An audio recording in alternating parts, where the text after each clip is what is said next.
ఉద్యోగులు ఉపాధ్యాయులకి సంబంధించి చూసుకుంటే పెన్షనర్లు చిరుద్యోగులు చూసుకుంటే ఈ బడ్జెట్ మాట వరుసకైనా ప్రస్తావన చేయలేదని చెప్పి తెలియజేస్తున్నా. ఉద్యోగులు ఉపాధ్యాయులు 4 లక్షల మంది ఉన్నారు. పెన్షనర్లు ఒక 4 లక్షల మంది ఉన్నారు.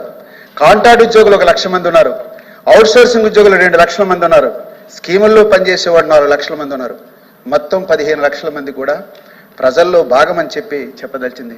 వీళ్ళ గురించి ఈ బడ్జెట్లో మాట వరుస కూడా ఏం ప్రస్తావన లేదు. గత ప్రభుత్వం కూడా ఉద్యోగులను చాలా మోసం చేసింది. పిఆర్సీలు ఇవ్వలే, సిపిఎస్ రద్దన్నది చేయలే, సకాలంలో డిఐలు అమలు కాలే, ఇప్పటికి కూడా 11 పిఆర్సీ పూర్తి కాలే, దాని బకాయిలు పూర్తి కాలే, రాబోయేటప్పుడు ఎప్పుడూ చెల్లిస్తూ ఉన్నారు. మీ కాలంలో చెల్లించాల్సింది రాబోయే ప్రభుత్వాలు చెల్లించమంటే వెనకడికి ఎప్పుడు గత మార్చి నెలలో జేఏసీ సమావేశానికి 35,000 కోట్ల బకాయి ఉందని చెప్పి గత ప్రభుత్వమే చెప్పింది. మొత్తం అన్ని కలిపి పిఆర్సీ కావచ్చు, డిఏలు కావచ్చు, ఏపీజేలు కావచ్చు, పిఎఫ్లు కావచ్చు, సరెండర్లు కావచ్చు, మొత్తం 35,000 కోట్లు బకాయిలు అని చెప్పింది. ఈవేళ చూసుకుంటే ఇంకా 22,000 కోట్ల పైబడి ఈ బకాయిలు ఉన్నాయని చెప్పి ఈవేళ మేము చెప్తున్నటువంటి పరిస్థితి ఉంది. అలాగే ప్రస్తుతం 12వ పిఆర్సీ ఊసి కూడా ఈ బడ్జెట్లో లేకుండా ఉందని చెప్పి తెలియజేస్తా ఉన్నాం.